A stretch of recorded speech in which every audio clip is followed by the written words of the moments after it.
গণতন্ত্রের পথ মসৃণ করতে সব রাজনৈতিক দলকে ঐক্যবদ্ধভাবে কাজ করার আহ্বান জানিয়েছেন প্রধানমন্ত্রী তারেক রহমান। রাজধানীর চিন্মৈত্রী সম্মেলন কেন্দ্রে জামাতে ইসলামের ইফতার অনুষ্ঠান পূর্ববর্তী আলোচনায় যোগ দিয়ে এ আহ্বান জানান তিনি। প্রধানমন্ত্রী বলেন, হাজারো মানুষের প্রাণের বিনিময়ে নির্বাচনের মাধ্যমে গণতন্ত্রের যাত্রা ও নতুন দেশ গড়ার সুযোগ তৈরি হয়েছে।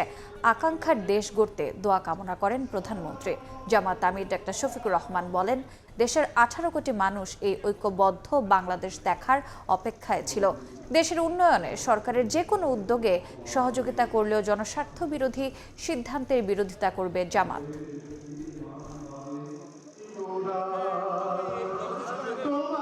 দেশের মানুষ আজকে অনেক প্রত্যাশা নিয়ে, অনেক আকাঙ্ক্ষা নিয়ে, অনেক আশা নিয়ে আমাদের সকলের দিকে তাকিয়ে আছে, বিশেষ করে রাজনৈতিক দলগুলোর দিকে তাকিয়ে আছে।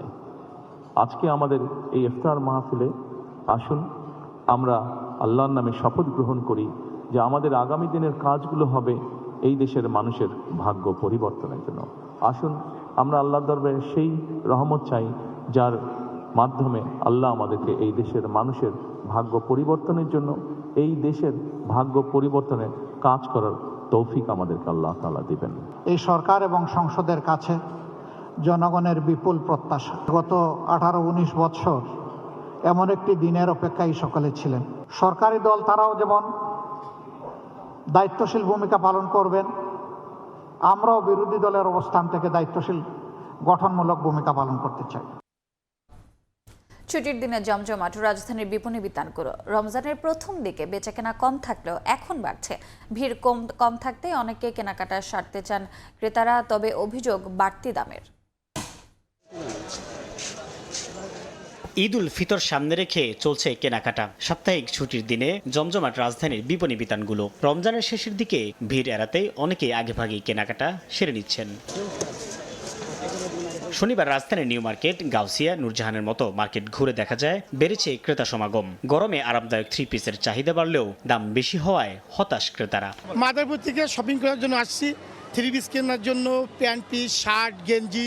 আয়ের তুলনায় আমাদের জিনিসপত্রের দাম অনেক বেশি চাচ্ছে, যার কারণে আমরা খুব ইতস্তত হচ্ছি। আমরা যে বাজেট নিয়ে আসি সে বাজেট আমাদের কভার করতেছে না। ভালো প্রোডাক্টগুলো পাবো, কালারগুলো পাবো, লাস্টের দিকে দেখা যায় ওদের স্টক শেষ হয়ে যায়, পছন্দের সাথে মিলাতে পারি না, আর আকাশচুম্বী দাম। ঈদ কেনাকাটায় সবার আগে প্রাধান্য পাচ্ছে পরিবারের শিশুরা, তাই তো আগেভাগেই কিনতে রাজধানীর বাইরে থেকেও এসেছেন অনেকে। বেচাকেনা টুকটাক করছে গতকালকে থেকে, তো সবার আগে বাচ্চাদের জিনিসগুলো আগে বেশি চলে। বাচ্চাদের এবং গিফট আইটেম যা আছে এগুলো আগে দেখবো। বাচ্চার কেনাকাটার জন্য আসছি, ওদেরকে নিয়েই তো আমাদের ঈদ। বাচ্চার খুশিতেই আমরা খুশি। বাচ্চাদের জন্য আসছি, আর আগে এত তো এখন ভিড় হয়ে যাবে, এই জন্য আসছি। ভিড় বাড়ছে নারীদের গহনার দোকানেও। বিক্রেতাদের দাবি কম দামে বিক্রি করছেন তারা, তবে তা মানতে রাজি নন ক্রেতারা। সীমিত হয়েছে, যেগুলো সব জায়গায় বসুন্ধরা বিক্রি করে 400-500, আমরা বিক্রি করি 250। জুয়েলারি পণ্য বেশি, অনেক দাম চায়। এবার হালকা ও আরামদায়ক গ্রীষ্মকালীন পোশাকের চাহিদা বেশি। নারীদের পছন্দের তালিকায় রয়েছে পাকিস্তানি ও ভারতীয় 3 পিস। সাইফুল ইসলাম, সময় সংবাদ, ঢাকা। শহীদ প্রেসিডেন্ট জিয়াউর রহমানের খননের পর চট্টগ্রামের হাটহাজারীর মিঠাছড়া খাল পুনঃখননের কাজ হাতে নিয়েছেন পার্বত্য চট্টগ্রাম বিষয়ক প্রতিমন্ত্রী ব্যারিস্টার মীর মোহাম্মদ হেলাল উদ্দিন। খাল দখলকারীদের বিরুদ্ধে হুঁশিয়ারি উচ্চারণ করে দ্রুত দখলমুক্ত করার কথা জানান তিনি। প্রথম পর্যায়ে ভরাট হয়ে যাওয়া হাটহাজারীর মিঠাছড়া খালের 2 কিলোমিটার খনন করা হবে। বিস্তারিত জানাচ্ছেন পার্থপ্রতিম বিশ্বাস। দীর্ঘদিন ধরে খনন না হওয়ায় অযত্ন অবহেলায় পুরোপুরি ভরাট হয়ে গেছে হাটহাজারী উপজেলার মিঠাছড়া খাল। একদিকে জলাবদ্ধতা, অন্যদিকে পানির প্রবাহ না থাকায় বছরের পর বছর চরম ভোগান্তি পোহাতে হয় কৃষকদের।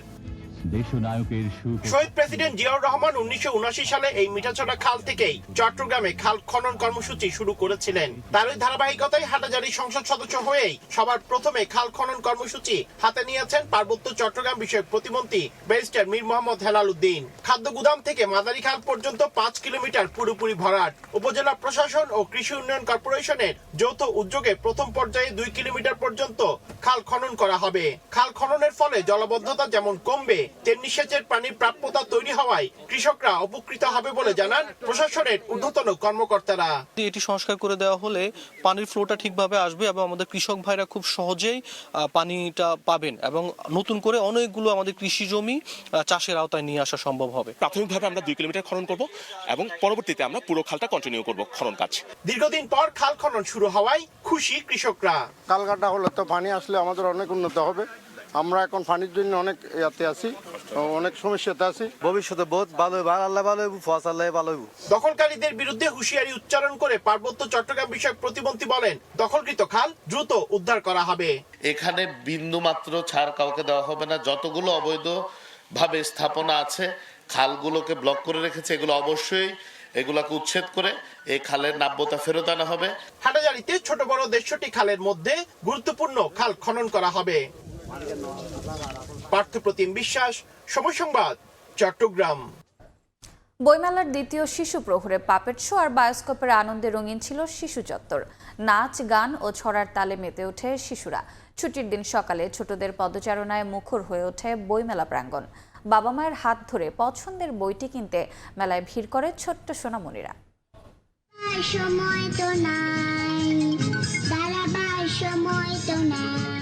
সিসিমপুর এবার নেই, তাতে কি? কাকতারুয়া পাপেট শোতেই মগ্ন শিশুরা। গল্প, ছড়া, গান আর বায়োস্কোপের রঙিন দুনিয়ায় কাটল ছোট্ট সোনামণিদের বইমেলা দ্বিতীয় শিশু প্রহর। বাবা মায়ের হাত ধরে বইমেলায় আসে ছোট্ট দ্বিপ্রহর। রূপকথার গল্প আর নানা কল্পকাহিনী জানতে নিজেই বেছে নেয় পছন্দের বইটি। আমি বই কিনতে আসছি, আমার যেটা যেটা ভালো লাগবে আমি সেটা নিয়ে নিব। এখানে সে যে নিজে চুজ করে করে হচ্ছে বই দেখছে। এবারের বইমেলায় শিশু কর্নার স্থানান্তর করা হয়েছে সোহরাওয়ার্দী উদ্যানের মুক্ত মঞ্চের পাশে। পরিসর কিছুটা ছোট হলেও বই কেনা ও ঘুরে দেখায় আগ্রহের কমতি নেই শিশুদের। ছাগল দেখলাম, তারপরে দুইটা পিচ্চি দেখলাম, বাঘ, পায়রা, মাথায় দিয়ে তায়রা। বিক্রেতারা বলছেন শিশুতোষ বইয়ের প্রতি আগ্রহ আশা জাগানো। কিছু কিছু কার্টুনিস্ট যে বইগুলো, এইগুলো বাচ্চাদের কাছে বেশি গ্রহণযোগ্যতা পাচ্ছে। শনিবার মেলায় নতুন বই জমা পড়েছে 13টি। পাশাপাশি প্রতিদিনের মতো থাকছে বইয়ের মোড়ক উন্মোচন অনুষ্ঠানও। উম্মেহানি, সময় সংবাদ, ঢাকা। যুক্তরাষ্ট্রের সঙ্গে করা শুল্ক চুক্তিকে দেশের স্বার্থবিরোধী বলে মন্তব্য করেছে সিপিডি। বৈষম্যমূলক এই চুক্তি আন্তর্জাতিক বাণিজ্য সংস্থার নীতিবিরোধী বলে দাবি করা হয়। এই চুক্তি দেশের উন্নয়নে বাধা তৈরি করবে উল্লেখ করে তা বাতিলের আহ্বান জানিয়েছে বেসরকারি গবেষণা সংস্থাটি। বিশ্বজুড়ে মার্কিন প্রেসিডেন্ট ডোনাল্ড ট্রাম্পের আরোপিত পাল্টা শুল্ক অবৈধ ঘোষণা করেছে যুক্তরাষ্ট্রের সুপ্রিম কোর্ট। এর জবাবে নতুন বৈশ্বিক শুল্ক প্রথমে 10%, পরে 15% আরোপের নির্দেশ দিয়েছেন ট্রাম্প। এই শুল্ক এবং দেশটির সঙ্গে বাংলাদেশের সই করা বাণিজ্য চুক্তি নিয়ে করণীয় নির্ধারণে সম্প্রতি অংশীজনদের নিয়ে বৈঠক করেছে বাণিজ্য মন্ত্রণালয়। আমাদের আজকের মিডিয়া ব্রিফিং এর এ অবস্থায় শনিবার সংবাদ সম্মেলনে ট্রাম্প প্রশাসনের সঙ্গে করা শুল্ক চুক্তিতে বাংলাদেশের স্বার্থবিরোধী ধারাগুলো তুলে ধরে সিপিডি। বেসরকারি গবেষণা সংস্থাটি বলছে, চুক্তিতে মার্কিন পণ্যের জন্য অগ্রাধিকারমূলক বাজার সুবিধা থাকলেও বাংলাদেশি পণ্যের উপর পারস্পরিক শুল্ক আরোপ এবং শর্ত ভঙ্গের ক্ষেত্রে অতিরিক্ত জরিমানার বিধান রাখা হয়েছে। কৌশলগত খনিজ ও জ্বালানি খাতে মার্কিন বিনিয়োগের সুযোগ এবং কিছু খাতে নীতিগত সীমাবদ্ধতার কথা উল্লেখ করা হয়। সিপিডির মতে এতে বৈদেশিক বিনিয়োগ বাধাগ্রস্ত হবে। বাংলাদেশ তৃতীয় কোনো দেশের সাথে চুক্তি করতে গেলে সেটি যদি মার্কিন স্ট্যান্ডার্ডের সাথে সমকক্ষ না হয়, তাহলে বাংলাদেশ সেই চুক্তি করতে পারবে না। এটিও আমাদের কাছে বৈষম্যমূলক মনে হয়েছে। একই সাথে আমরা বাংলাদেশে কোনো বিদেশি বিনিয়োগ, তৃতীয় দেশ থেকে বিনিয়োগ আসলে সেই বিনিয়োগ সংক্রান্ত তথ্যপাত্র তাদের সঙ্গে আমাদেরকে সরবরাহ করতে হবে বা তাদেরকে জানাতে হবে। আমাদের কাছে সামগ্রিকভাবে মনে হয়েছে যে এরকম একটি চুক্তি যদি করা হয়, তাহলে বাংলাদেশের যে মসৃণ রূপান্তর কৌশল বা এসটিএস, এটি বড়ভাবে বাংলাদেশ ব্যাহত হবে। সার্বিক বিষয় পর্যালোচনা করে এই চুক্তিকে বিশ্ব বাণিজ্য সংস্থার নীতিবিরোধী ও বৈষম্যমূলক উল্লেখ করে তা বাতিলের দাবি জানান সিপিডির গবেষণা পরিচালক খন্দকার গোলাম মোয়াজ্জেম। ইউএস সুপ্রিম কোর্টে যে নির্দেশনাটি এসছে, যে পজিশনটি এসছে, সেটিতে কিন্তু এটি পরিষ্কার যে এই পুরো বিষয়টি আসলে ভ্রমাত্মক। যদিও ওটা শুল্ক সংক্রান্ত বিষয় ছিল, কিন্তু ওটিকে ব্যবহার করে বাংলাদেশের মতো একটি দুর্বল দেশকে যে এরকম একটি বৈষম্যমূলক চুক্তিকে বাধ্য হওয়া, এটিও আসলে ওই চুক্তিরই অংশ হতে পারে, ওই নির্দেশনার অংশ হতে পারে বলে আমরা মনে করি। সুতরাং আমার মনে হয় যে সরকার এই 3টি বিষয়ের আলোকে মার্কিন যুক্তরাষ্ট্রের সঙ্গে অ্যামিকেবলি আলোচনা করতে পারেন যে কিভাবে এই সমস্যা থেকে বেরিয়ে আসা যায়।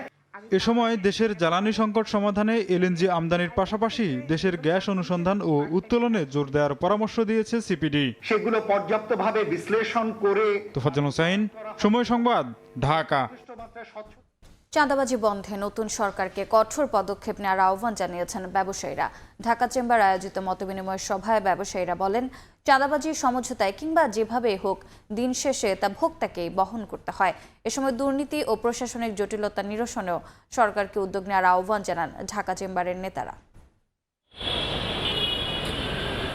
দেশের ব্যবসা বান্ধব পরিবেশ ও বিনিয়োগের প্রবাহ নিশ্চিতে আইন শৃঙ্খলা পরিস্থিতির স্থিতিশীলতা প্রয়োজন। তবে বিগত বছরগুলোয় নানা চ্যালেঞ্জের মুখে অর্থনৈতিক প্রবৃদ্ধির গতি কমেছে। এমন প্রেক্ষাপটে শনিবার মতিঝিলে Dhaka chamber of commerce and industry আয়োজিত মতবিনিময় সভায় সামষ্টিক অর্থনৈতিক স্থিতিশীলতার পাশাপাশি নিরাপদ ব্যবসা পরিবেশ নিশ্চিতে জোর দেন ব্যবসায়ী নেতারা। অনিয়ম, দুর্নীতি, প্রশাসনিক জটিলতা ও দীর্ঘসূত্রিতা ব্যবসা পরিচালনার প্রতিবন্ধকতা সৃষ্টি করেছে। এসব সমস্যা ব্যবসার ব্যয় বাড়ায় এবং দেশীয় ও বৈদেশিক বিনিয়োগ নিরুৎসাহিত করে। গণতান্ত্রিক পরিবেশ ও সুষ্ঠু বাজার ব্যবস্থাপনা ছাড়া আইন শৃঙ্খলা স্বাভাবিক থাকে না বলে মন্তব্য করেন এফবিসিসিআই এর প্রশাসক। রাজনীতিতে কিন্তু চাঁদাবাজির স্থান নাই। 18 মাস তো গণতান্ত্রিক ব্যবস্থা ছিল না, তখন কি চাঁদাবাজি হয়নি?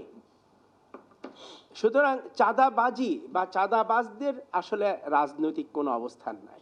স্থিতিশীল ব্যবসা বান্ধব পরিবেশ গড়তে আইন শৃঙ্খলা রক্ষাকারী বাহিনী, স্বরাষ্ট্র ও বাণিজ্য মন্ত্রণালয় সহ সংশ্লিষ্ট সংস্থাগুলোর সমন্বিত উদ্যোগে জোর দেন বক্তারা। উইক যে ল অ্যান্ড অর্ডার সিচুয়েশন সমাজের সবচাইতে বেশি প্রভাব বিস্তার করে এই ব্যবসা বাণিজ্যের ক্ষেত্রে। ব্যবসার অপারেশনাল একটা ডিসরাপশন তৈরি করে, সাপ্লাই চেনের সমস্যা তৈরি করে, সবচাইতে বড় কথা হলো কনফিডেন্সটাকে নষ্ট করে দেয়। এবং একটা দেশের আইন শৃঙ্খলা পরিস্থিতি খারাপ থাকলে দেশে বিনিয়োগ আসে না। প্রতিটি সেক্টরে কঠোরভাবে চাঁদাবাজি দমনের দাবি জানিয়েছেন ব্যবসায়ীরা। চাঁদাবাজি করে বেশি টাকা নেন, আমাকে কিন্তু এই টাকা আদায় করে ভোক্তার উপরেই চাপাতে হবে। ইয়ানুর শিফাত, সময় সংবাদ, ঢাকা। সময় সংবাদে আরও থাকছে, ইরান ইসরায়েল সংঘাতে ব্যাঘাত ঘটতে পারে হরমুজ প্রণালীতে তেল সরবরাহে। মুদ্রাস্ফীতি বেড়ে প্রভাব পড়বে জ্বালানিতে, আন্তর্জাতিক বাণিজ্যেও ঝুঁকির শঙ্কা।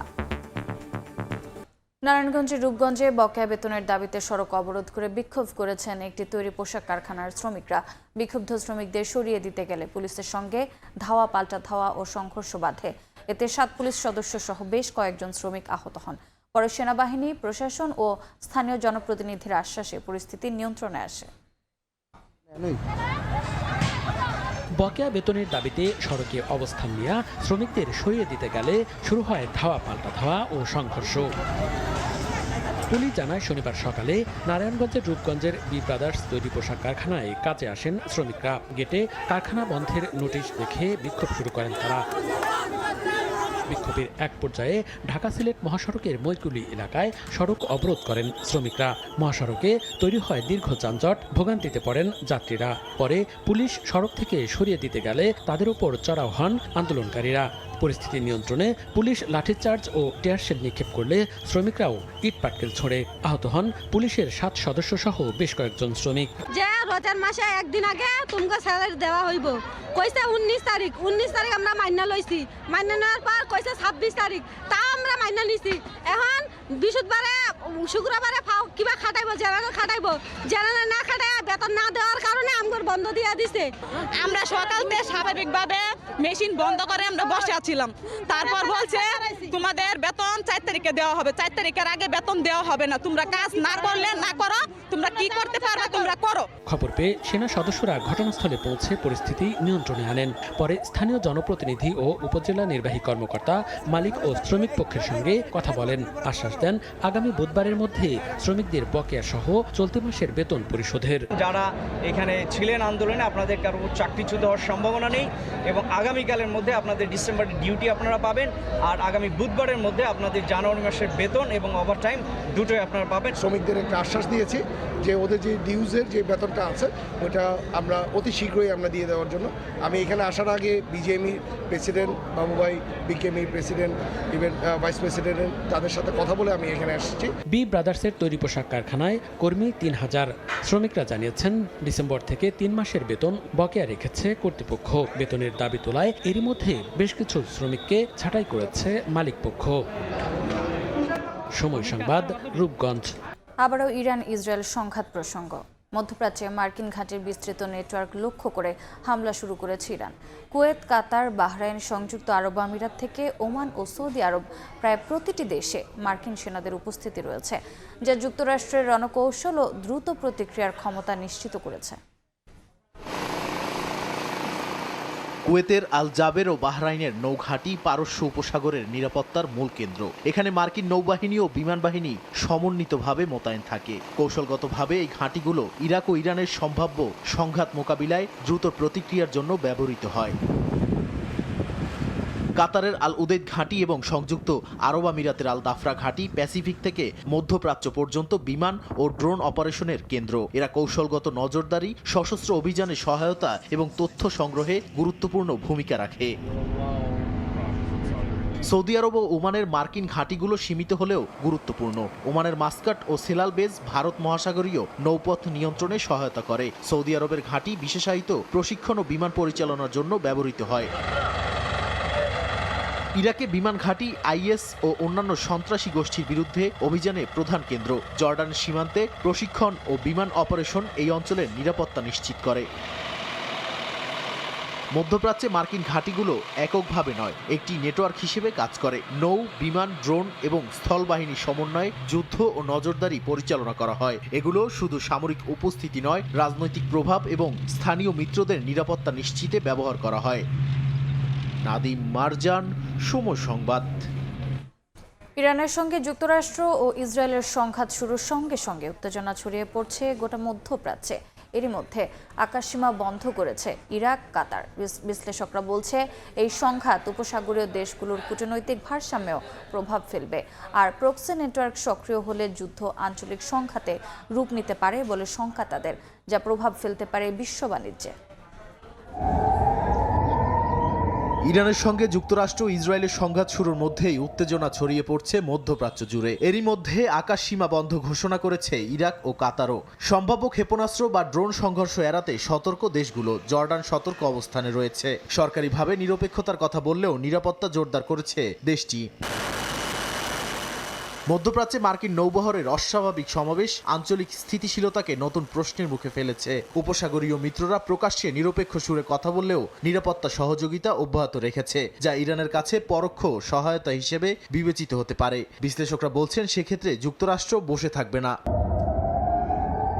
এছাড়া লেবাননের হিজবুল্লাহ এবং ইয়েমেনের হাউথি বিদ্রোহীরা ইরানের সমর্থনে যে কোনো সময় সক্রিয় হামলা শুরু করতে প্রস্তুত বলে শঙ্কা নিরাপত্তা বিশ্লেষকদের। এখন পর্যন্ত প্রক্সি নেটওয়ার্কের বড় আকারের সমন্বিত হামলার খবর না মিললেও সীমান্তে উত্তেজনা বাড়ছে।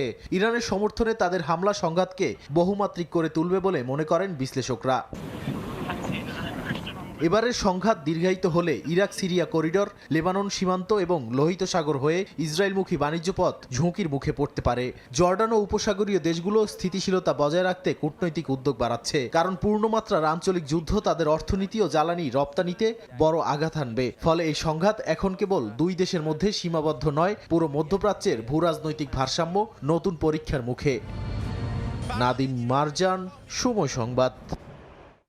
ইরানের সঙ্গে যুক্তরাষ্ট্র ও ইসরায়েলের উত্তেজনা হরমুজ প্রণালীতে তেল সরবরাহে ব্যাঘাত সৃষ্টি করতে পারে। আরেকটি পূর্ণমাত্রার যুদ্ধ তেলের দাম আকাশ ছোঁয়া ও বৈশ্বিক মুদ্রাস্ফীতি বেড়ে যাওয়ার ঝুঁকি রয়েছে বলে মনে করেন বিশ্লেষকরা। তারা বলছেন এভিয়েশন ও আন্তর্জাতিক ব্যবসা বাণিজ্যেও এর প্রভাব পড়বে। বিশ্বের দৈনিক তেলের প্রায় 20% সরবরাহ হয় ইরানের হরমুজ প্রণালী দিয়ে। ইরানের সঙ্গে যুক্তরাষ্ট্র ও ইসরায়েলের সংঘাত দীর্ঘস্থায়ী হলে হরমুজ প্রণালী বন্ধ করে দিতে পারে তেহরান। বিশ্লেষকরা বলছেন সেক্ষেত্রে আন্তর্জাতিক বাজারে ব্রেন্ট ক্রুডের দাম প্রতি ব্যারেল $150 থেকে $200 পর্যন্ত ওঠার সম্ভাবনা আছে। এমন পরিস্থিতি 2026-এর বৈশ্বিক মুদ্রাস্ফীতি আরও তীব্র করতে পারে। বিশেষ করে উন্নয়নশীল অর্থনীতিতে খাদ্য ও জ্বালানির মূল্য আরও বাড়াতে পারে বলে শঙ্কা বিশ্লেষকদের। এয়ার ইন্ডিয়া, ইন্ডিগো সহ বড় এয়ারলাইনগুলো এরই মধ্যে মধ্যপ্রাচ্য ও দক্ষিণ এশিয়ার রুট পরিবর্তন শুরু করেছে। দীর্ঘমেয়াদে ফ্লাইট পথ পরিবর্তনের ফলে জ্বালানি ব্যয় বাড়বে এবং টিকিটের দাম বেড়ে যেতে পারে। এছাড়া আন্তর্জাতিক সংযোগ, কার্গো এবং ভ্রমণ শিল্পেও ব্যাঘাত তৈরি হবে। তেলের বাজারে মূল্যবৃদ্ধি শুধু জ্বালানি খাতকে প্রভাবিত করবে না, উৎপাদন খরচ, পরিবহন ব্যয় এবং খাদ্য মূল্যও বাড়াবে। আন্তর্জাতিক বাজারে ডলার ও অন্যান্য মুদ্রার অস্থিরতা তৈরি হতে পারে। নাদিম মারজান, সময় সংবাদ। দেখছেন সময় সংবাদ। এবারে খেলার খবর। বিসিবিতে সরকার হস্তক্ষেপের কারণে নয়, বরং বর্তমান কমিটির অগণতান্ত্রিক ও প্রশ্নবিদ্ধ কাজের জন্য আইসিসির পদক্ষেপ নেওয়া প্রয়োজন। বিশ্বকাপে অংশগ্রহণ না করা সহ বেশ কিছু সিদ্ধান্ত ছিল অক্রিকেটীয়, এমনটা মনে করেন বিসিবির সাবেক পরিচালক সিরাজউদ্দিন মোহাম্মদ আলমগীর। দেশের ক্রীড়াঙ্গনের বর্তমান বাজে পরিস্থিতির জন্য আসিফ মাহমুদ ও আসিফ নজরুলকে দায় দিলেন এই ক্রীড়া সংগঠক। এই যে বোর্ড আছে, এই যে বোর্ডের যেইভাবে তারা নির্বাচন করেছে এবং বাংলাদেশ ক্রিকেটকে যারা যেইভাবে তারা এগিয়ে নিয়ে যাচ্ছে, এখানে আইসিসির একটা হস্তক্ষেপ তো আমরা প্রত্যাশা করি যে আইসিসি হস্তক্ষেপ করবে যে এই বোর্ডের অধীনে বাংলাদেশ ক্রিকেট প্রপারলি কাজ করতে পারছে না বা বাংলাদেশ ক্রিকেট এগিয়ে যাচ্ছে না। ক্রীড়াঙ্গনটাকে যেভাবে ডিসমেন্টেল করা হয়েছে, এটাকে আবার শেপে আনা, ক্রিকেট কাঠামোকে আবার শক্তিশালী করা, এটা ওনাকে বড় চ্যালেঞ্জের মুখে পড়তে হবে। শুধুমাত্র বিগত 2 বছর দ্বারা দায়িত্ব ছিলেন। এরপর যে শীর্ষ সংবাদগুলো জানিয়ে দিচ্ছে আরেকবার।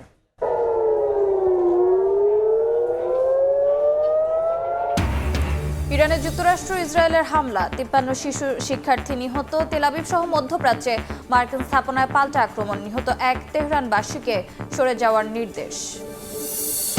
বাংলাদেশ সহ বহু দেশ থেকে মধ্যপ্রাচ্যগামী ফ্লাইট চলাচল স্থগিত। হটলাইনে যোগাযোগ করে যাত্রীদের বিমানবন্দরে আসার অনুরোধ, প্রবাসীদের সতর্ক করে নানা নির্দেশনা। এবং গণতন্ত্রের পথ মসৃণ করতে সব দলকে ঐক্যবদ্ধভাবে কাজ করতে হবে। জামায়াতের ইফতারে প্রধানমন্ত্রী। জনস্বার্থ বিরোধী কিছু হলে বিরোধিতার ঘোষণা ডক্টর শফিকুরের।